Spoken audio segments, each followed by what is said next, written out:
د سنو فارما د درملو تولیدي فابریکې پرانیستنه وشوه.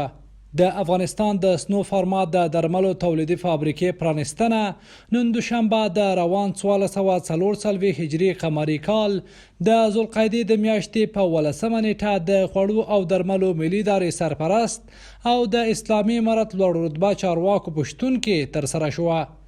د یاد تولیدي فابریکې پرانیست غونډه کې د افغانستان د خوړو او درملو ملي ادارې لوی رئیس ډاکټر صاحب عبدالباري عمر د درملو دغه تولیدي فابریکه د سیمې هیوادونو په کچه وبلله او زیاته یې کړه چې د درملو په برخه کې د ځان بساینې په اړه یو غټ ګام پورته شو. ښاغلی عمر زیاتوي صنعت د هیواد پرمختګ، ځان بساینې، ولسونو د بقا، د سیاسي او اقتصادي حریت ساتنه کوي. صنعت د پرمختګ راز ده. صنعت هغه د ځان بساینې لومړی شرط ده. صنعت د ولسونو د بقا او پایښت اساسی اصل ده. صنعت دسې هغه د اقتصادي حریت پایې ټینګوي. صنعت دسې هغه د سیاسي حریت ساتنه کوي.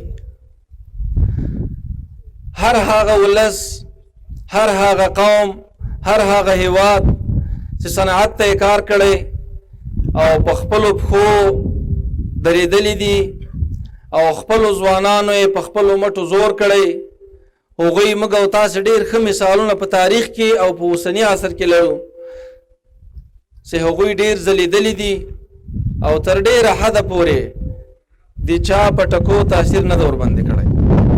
ښاغلی عمر د هیواد پر ټولو سوداګرو غږ کوي چې د درملو په برخه کې د هیواد ځان بساینې په موخه د سنو فارما د درملو تولیدي فابریکې په څیر فابریکې جوړې کړي.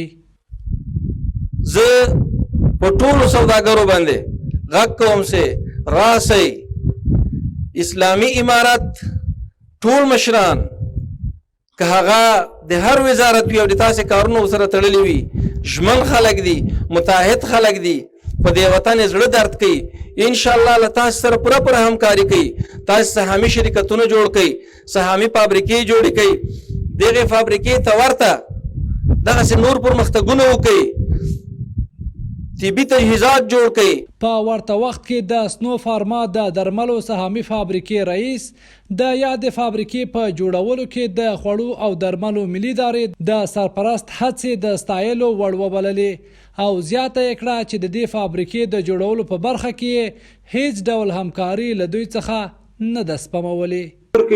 د سمنندویي کې د همکاریو څخه ډاکټر صاحب عبدالباري عمر په تاریخ کې د افغانستان په یو ورځ باندې 450 ډي ام ای په ډرګ ماستر فایل نه دی پاس شوی.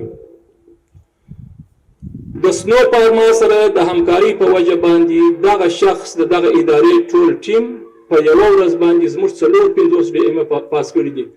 یا د ناسته کې د اطلاعات او کلتور سرپرست وزیر ملا خیر الله خیرخوا او د اسلامي امارت ویان ذبیح الله مجاهد هم د یاد فابریکې جوړونه د درملو په برخه کې یو بېساری ګام وباله او د هیواد د پرمختګ لپاره یې پر وحدت ټینګار وکړ.